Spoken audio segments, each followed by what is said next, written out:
Delante de nosotros, en la distancia, tierra prometida o maldita, Roussainville, cuyos muros nunca llegué a penetrar, Roussainville, a veces, cuando la lluvia ya había escampado para nosotros, seguía siendo castigado como un pueblo bíblico por todas las lanzas de la tormenta que flagelaban oblicuamente las moradas de sus habitantes,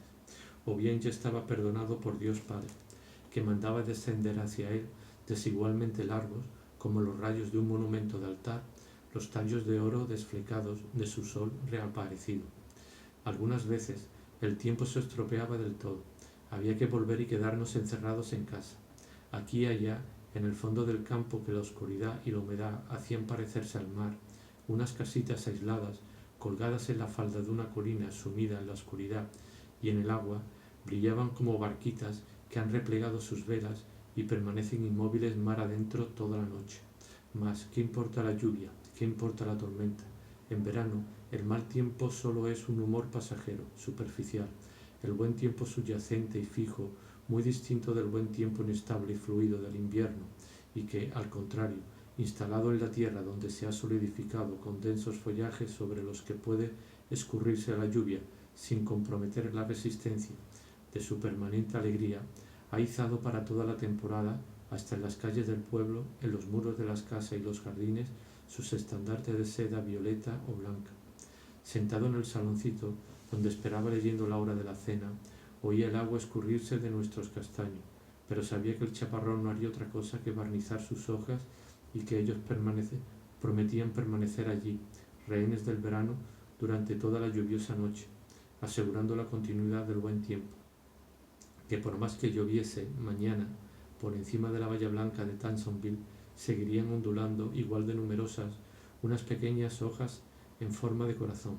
y sin tristeza veía al chopo de la calle de Perchamps dirigir a la tormenta súplicas y saludos desesperados, y sin tristeza oía al final del jardín el arrullo de los últimos fragores del trueno entre los lilos. Si el tiempo era malo desde por la mañana, mis padres renunciaban al paseo y yo no salía, pero luego tomé la costumbre de ir esos días a caminar solo por la parte de Meseglis-Lavinouse durante el otoño, en que tuvimos que ir a Combray por la herencia de tía Leonie, porque al final había muerto, permitiendo el triunfo al mismo tiempo de quienes aseguraban que su régimen debilitante acabaría matándola, y también de los otros que siempre habían sostenido que padecía una enfermedad nada imaginaria sino orgánica, a cuya evidencia tendrían que rendirse los escépticos cuando acabara de matarla. Su muerte no causó gran dolor más que en un solo ser,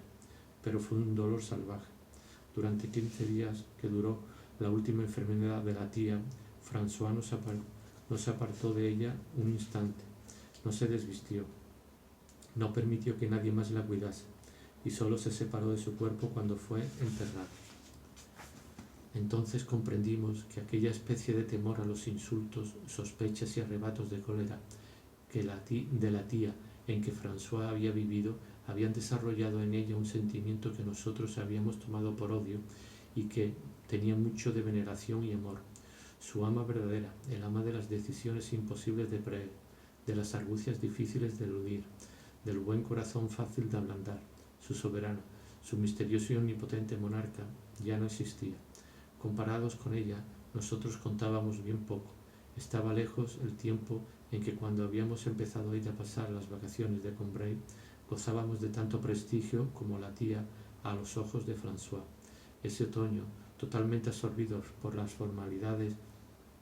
que cumplir, por las entrevistas con notarios y arrendatarios, como mis padres apenas tenían tiempo para hacer salida, que además el tiempo contrariaba, se acostumbraron a dejarme ir de paseo sin ellos por la parte de Meseglis, envuelto en una gran manta de viaje y que me protegía de la lluvia y que me echaban sobre los hombros de mejor gana al notar que sus rayas escocesas escandalizaban a François, en cuya cabeza nadie habría podido meter que el color de la ropa nada tiene que ver con el luto, y a quien además la pena que sentíamos por la muerte de la tía agradaba poco, porque no habíamos dado un gran banquete fúnebre, porque no adoptábamos un tono de voz especial para hablar de ella, porque yo hasta canturreaba a veces. Estoy convencido de que en un libro, y en esto yo mismo me parecía a François, semejante concepción del luto deliraba de la chanson de Roland y del pórtico de San Andrés de Champs. Me hubiera resultado simpática, pero en cuanto François estaba a mi lado, un demonio me impulsaba a desear que montase en cólera. Aprovechaba cualquier pretexto para decirle que sentía la pérdida de mi tía porque era una buena mujer, a pesar de sus manías, pero no porque fuese mi tía,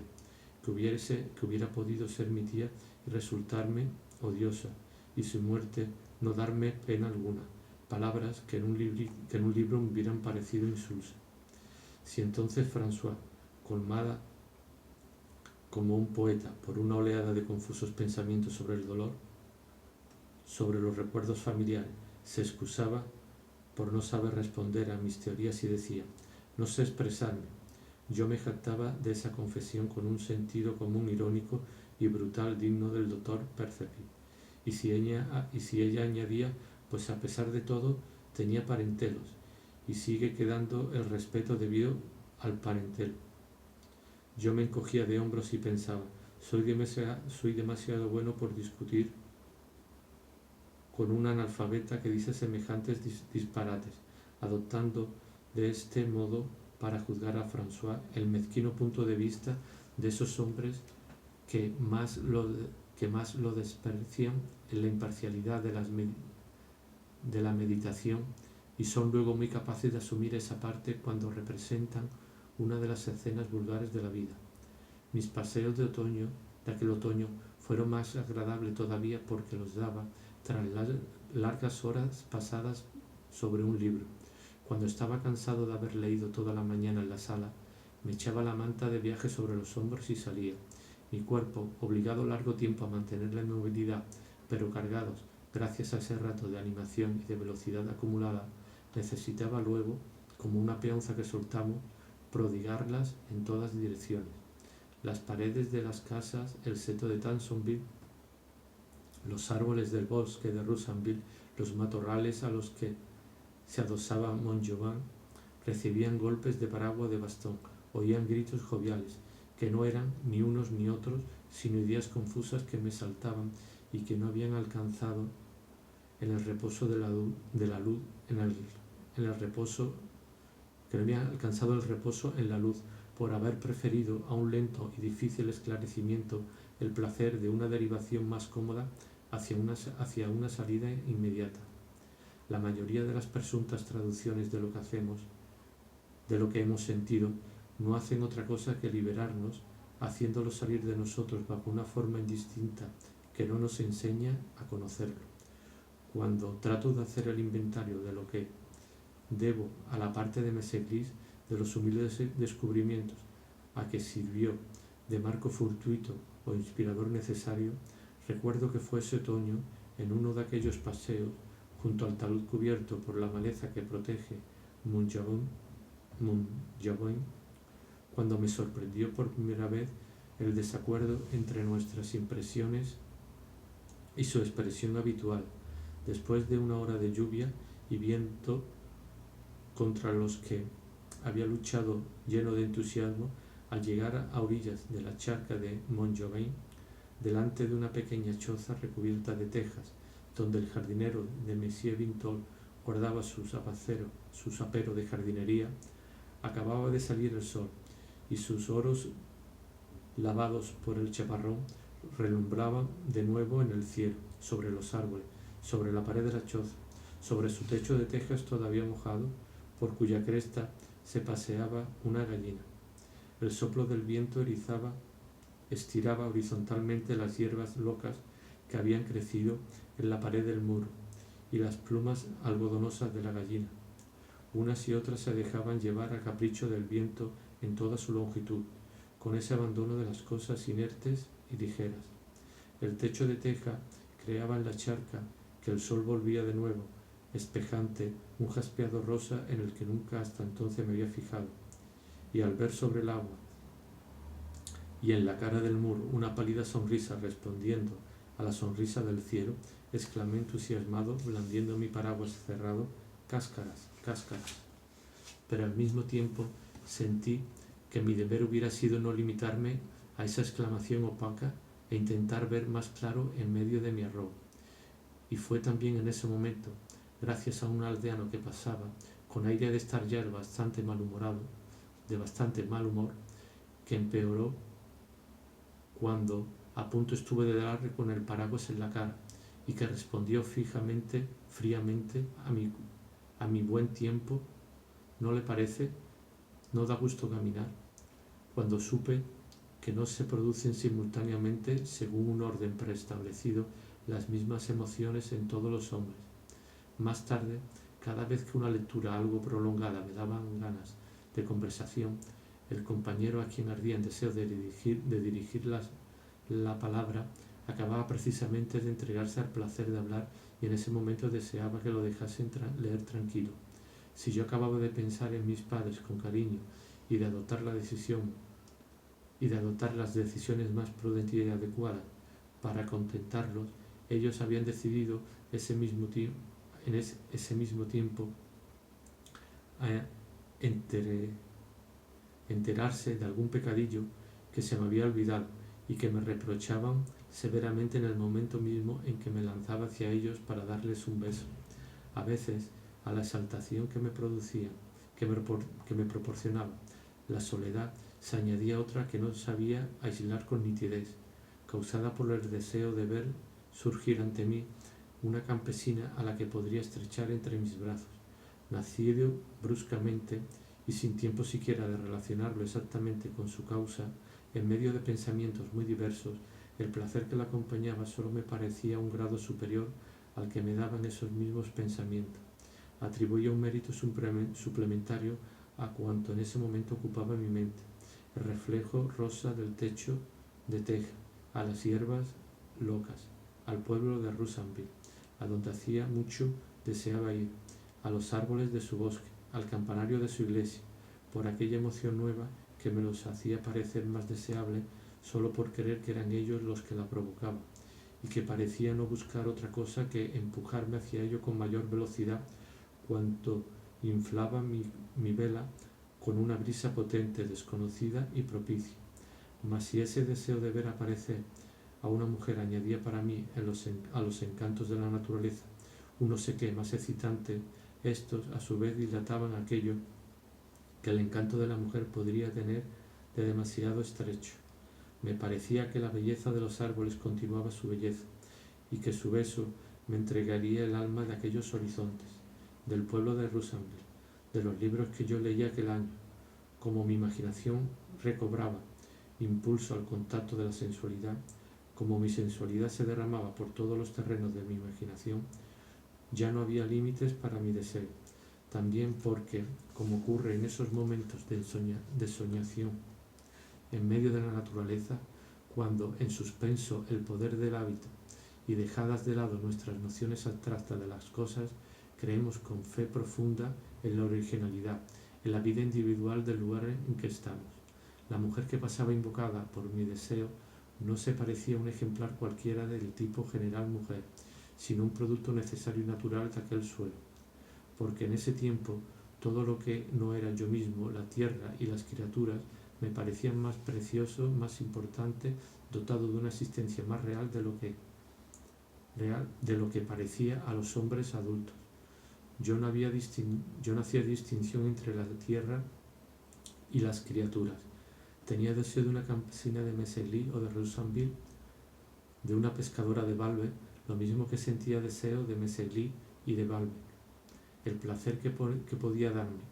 me habría parecido menos cierto, no habría conseguido creer en él si hubiera modificado a mi arbitrio sus condiciones. Conocer en París a una pescadora de Balbec o a una campesina de Messegli hubiese sido recibir conchas que yo no había visto en la playa, un helecho que no habría encontrado en los bosques. Hubiera sido sustraer al placer que la mujer había de darme todos aquellos otros con los que la había envuelto mi imaginación. Pero vagar de aquel modo por los bosques de Roussainville sin una campesina que abrazar significaba no conocer el tesoro escondido de aquellos bosques, su belleza profunda. Aquella muchacha que yo veía cernida de follajes era para mí como una planta local, de una especie más noble solo que el resto, y dotada, en comparación con las otras, de una estructura que permite acercarse más al sabor profundo del lugar. Me resultaba más fácil quererlo, y que las caricias con que ella me habría alcanzado sería a su vez una clase particular cuyo placer ninguna otra habría podido procurarme, porque me hallaba por mucho tiempo todavía en esa edad en que aún no hemos absorbido ese placer de la posesión de las distintas mujeres con que lo hemos saboreado, en que aún no lo hemos reducido a una noción general que nos las hace considerar desde ese momento como los instrumentos intercambiables de un placer siempre idéntico. Aislado, separado y formulado en la mente, no existe siquiera como el blanco de pensamientos, como el blanco que perseguimos al acercarnos a una mujer, como la causa de la turbación previa que se siente. Apenas si pensamos en él como en un placer que tendremos. Lo llamamos más bien la fascinación suya, la fascinación de la mujer, porque no se piensa en uno mismo, sino solo en salir de sí.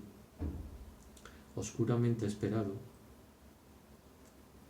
inmanente y oculto, en el momento en que se cumple lleva, sin embargo, a tal paroxismo los demás placeres que nos causan las miradas cariñosas, los besos de aquella que está a nuestro lado, que, sobre todo, a nosotros mismos nos parece una especie de transporte de nuestra gratitud por la bondad de corazón de nuestra compañera y por esa conmovedora predilección que nos otorga y que medimos por las delicias, por la dicha con que nos colma. En vano, imploraba yo al torreón de Roussainville, en vano le rogaba que hiciese llegar hasta mí alguna criatura de su pueblo, como al solo confidente que yo había tenido de mis primeros deseos, cuando desde lo alto de nuestra casa de Combray, en el pequeño gabinete que oía lirios, no veía otra cosa que su torre en medio del marco de la ventana entreabierta, mientras, con las vacilaciones heroicas del viajero que emprende una exploración, o el desesperado que se suicida temblando, iba abriendo dentro de mí una ruta desconocida y que yo creía mortal hasta el momento en que un rastro natural como el de un caracol venía a unirse a las hojas del grosellero silvestre que se inclinaban ante mí. En vano le suplicaba ahora, en vano drenaba con mis ojos la extensión que abarcaba el campo de mi visión tratando de encontrar una mujer. Podía ir hasta el pórtico de San Andrés de Champs. Nunca estaba allí la campesina que no hubiera dejado de encontrar, de haber ido con el abuelo, imposibilitado entonces para trabar conversación con ella.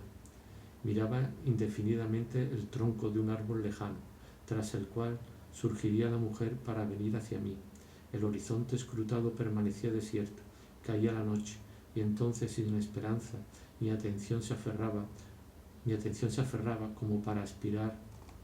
las criaturas que pudiesen ocultar aquel terreno estéril, aquella tierra agostada, y no de alegría sino de rabia, golpeaba los árboles del bosque de Roussainville, entre los que no salían más criaturas vivas que si hubieran sido árboles pintados sobre la tela de un panorama, cuando, incapaz de resignarme a regresar a casa sin haber estrechado antes entre mis brazos a la mujer que tanto había deseado, me veía obligado a tomar el camino de vuelta de Combray, confesándome a mí mismo que se hacía cada vez menos probable el azar que hubiese podido ponerla en mi camino. Además de haberla encontrado, que me hubiera atrevido a dirigirle la palabra, pensaba que me habría tomado por loco. Ya no creía que otras criaturas compartiesen los deseos formulados durante aquellos paseos y que no se cumplían, que fuera de mí pudieran ser verdaderos. Ya no me parecía otra cosa que las creaciones puramente subjetivas, impotentes e ilusorias de mi temperamento. Carecía de cualquier lazo de unión con la naturaleza, con la realidad, que, desde entonces, perdía todo encanto y cualquier significado y solo era para mi vida un marco convencional, como para la ficción de una novela lo es el vagón en cuyo asiento va leyéndola el viajero para matar el tiempo. Quizás de una impresión también sentida cerca de Montjuïc unos años más tarde, impresión que entonces quedó oscura haya salido mucho después la idea que me he hecho del sadismo. Más adelante se verá que, por razones completamente distintas, el recuerdo de esa impresión estaba destinado a jugar un papel importante en mi vida. Hacía un tiempo muy caluroso. Mis padres, que habían debido ausentarse todo el día, me habían dicho que volviese tan tarde como quisiera, y que, habiéndome llegado hasta la charca de Montjuïc, donde me gustaba ver los reflejos del techo de teja, me había tumbado a la sombra y adormilado entre los matorrales del talud que domina la casa, en el mismo lugar donde había esperado a mi padre un día que había ido a visitar a Monsieur Vintol. Era casi de noche cuando me desperté, e iba a levantarme cuando vi a Mademoiselle Vintol. Apenas si pude reconocerla, porque la había visto muy pocas veces en Combray y solo cuando todavía era una niña, mientras que ahora empezaba a ser adolescente, que con toda probabilidad acababa de entrar frente a mí a unos pocos centímetros, en aquella habitación donde su padre había recibido al mío y que ella había transformado en su salita.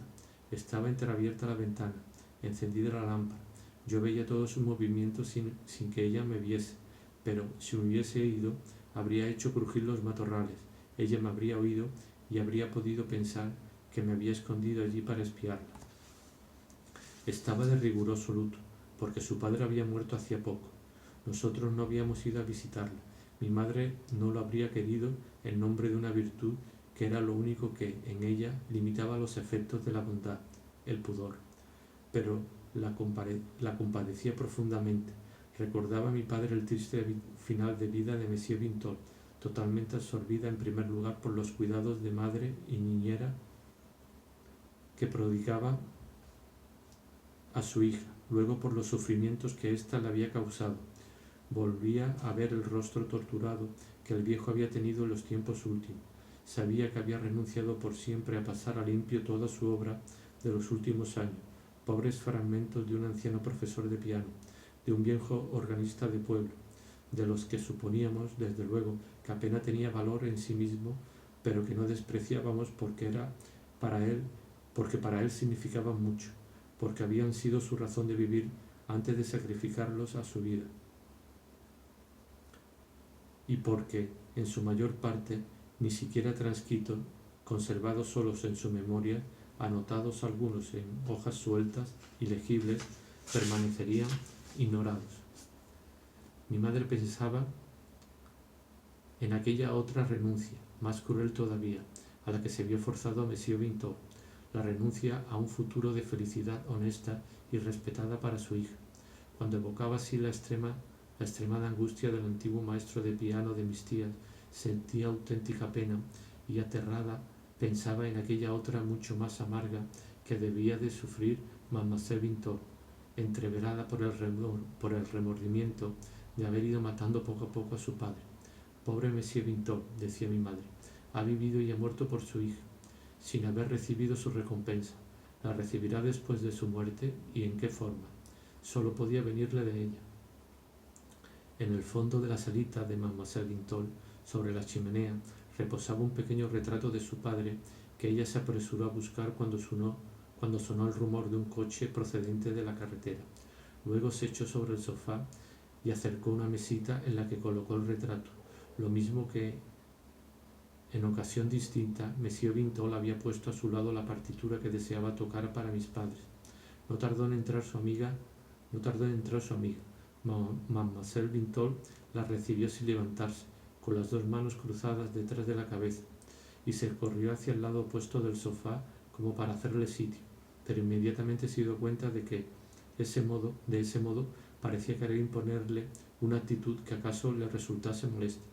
Pensó que tal vez su amiga prefiriese mantenerse a cierta distancia en una silla. Se consideró indiscreta, y la delicadeza de su corazón se alarmó por ello, volviendo a ocupar el sofá en toda su extensión. Cerró los ojos y se puso a bostezar, dando a entender que la única razón por la que se había tumbado de aquel modo era su deseo de dormir. A pesar de la familiaridad ruda e imperiosa que mantenía con su compañera, reconocí los gestos obsequiosos y reticentes, los bruscos escrúpulos de su padre. Se levantó enseguida, fingió que quería cerrar los postigos y que no lo conseguía. Déjalo todo abierto, tengo calor, dijo su amiga. Pues es un fastidio que nos vean, respondió Mademoiselle Bintot, mas debió de adivinar sin duda que su amiga pensaría que solo había dicho aquellas palabras para provocar su respuesta con otras que en efecto deseaba oír, pero que por discreción quería dejarle pronunciar por propia iniciativa. Por eso su mirada, que yo no lograba distinguir, debió de adoptar la expresión que tanto agradaba a la abuela cuando añadió con vivacidad: cuando digo vernos, quiero decir que nos vean leer. Por insignificante que sea lo que hagamos, es un fastidio pensar que hay ojos que nos ven. Por generosidad instintiva y por cortesía involuntaria callaba las palabras premeditadas que había juzgado indispensables para la plena realización de su deseo, y en el fondo de sí misma, a cada momento, una virgen tímida y suplicante imploraba y mantenía a raya a un soldadote zafio y prepotente. Sí, es probable que alguien nos esté mirando a esta hora, en este campo tan frecuentado, dijo irónicamente su amiga. ¿Y qué? Añadió, creyendo que debía acompañar con un guiño malicioso y tierno estas palabras que recitó por bondad, como un texto que sabía agradable para Mademoiselle Bintot, en un tono que se esforzaba por volver cínico. Además, si nos ve, tanto mejor. Monsieur Bintot se estremeció y se levantó. Su corazón escrupuloso y sensible desconocía las palabras que espontáneamente debían adaptarse a la escena reclamada por sus sentidos. Trataba de encontrar lo más lejos posible de su auténtica naturaleza moral el lenguaje propio de la muchacha viciosa que deseaba ser, pero las palabras que ésta, según ella, hubiese pronunciado sinceramente, les parecían falsas en su boca, y las pocas que se permitía eran dichas con un tono enfático en el que sus hábitos de timidez paralizaban sus velidades de audacia y se mezclaban a «¿No tienes frío? ¿No tienes demasiado calor? ¿No tienes ganas de estar sola y leer? Me parece que la señorita tiene esta noche unas ideas muy lúbricas», acabó por decir, repitiendo sin duda una frase oída alguna otra vez en boca de su amiga. En el escote de su blusa de gasa sintió Mademoiselle Bintot que ponía un beso a su amiga. Soltó un grito y escapó, y las dos se persiguieron saltando, haciendo revolotear como alas sus amplias mangas y cloqueando y piando como pájaros enamorados. Luego Mademoiselle Bintot terminó por caer en el sofá, cubierto por el cuerpo de la amiga, mas ésta daba la espalda a la mesita sobre la que se hallaba colocado el retrato del viejo profesor de piano. Comprendió Mademoiselle Bintot que su amiga no lo vería si ella no atraía su atención hacia él, y le dijo como si acabara de fijarse: «Oh, este retrato de mi padre que nos mira, me gustaría saber quién lo ha puesto ahí. He dicho 1000 veces que no era ese su sitio». Recordé que eran las mismas palabras que Monsieur Bintot le había dicho a mi padre sobre su partitura. Sin duda, aquel retrato le servía habitualmente para profanaciones rituales, porque la amiga replicó con esas palabras que debían de formar parte de sus respuestas litúrgicas: «Déjala donde está, ya no puede darnos la lata. ¿Te imaginas sus lloriqueos y cómo se empeñaría ese maldito mono en que te pusieses la pañoleta si te viese así, con la ventana abierta?» Mademoiselle Bintot respondió con palabras de dulce reproche: «Déjalo, que demostraban la bondad de su carácter, no porque fuesen dictadas por la indignación de aquella forma de referirse a su padre, no porque aquella forma de referirse a su padre pudieran causarle. Evidentemente era este un sentimiento que se había acostumbrado, y quién sabe con la ayuda de qué sofisma, a sofocar en su interior en esos instantes, sino porque era una especie de freno que, para no mostrarse egoísta, ella misma imponía al placer que su amiga trataba de procurarle. Además, aquella moderación risueña para responder a tales blasfemias, aquel reproche hipócrita y tierno, tal vez parecían a su temperamento franco y bueno una forma particularmente infame, una forma dulzarrona de aquella perversidad que trataba de asimilar. Mas no pudo resistir a la seducción del placer que sentiría siendo tratada con cariño por una persona tan implacable, con un muerto indefenso. Saltó sobre las rodillas de su amiga y ofreció castamente su frente a besar como habría podido hacerlo si hubiera sido su hija. sintiendo entre delicias que ambas alcanzaban así la crueldad extrema, robando a Monsieur Vintol incluso en la tumba su paternidad. La amiga le cogió la cabeza entre las manos y depositó en su frente un beso con una docilidad que le volvía fácil el gran cariño que sentía por Mademoiselle Vintol y el deseo de ofrecer alguna distracción a la vida tan triste ahora de la huérfana. ¿Sabe lo que me dan ganas de hacerle a ese viejo monstruo?, dijo ella cogiendo el retrato, y murmuró al oído de Mademoiselle Vintol algo que no pudo oír. «Oh, no, no te atreverías, que no me atrevería a escupir encima, a escupir sobre esto», dijo la amiga con deliberada brutalidad. «No hay nada más», porque Mademoiselle Vintol, con aire cansado, torpe, afanoso, honesto y triste, fue a cerrar los postigos y la ventana. Pero ahora yo sabía por todos los sufrimientos que en su vida había que su vida había soportado Monsieur Vintol a causa de su hija, cuál era la recompensa que de ella había recibido tras la muerte. Por todos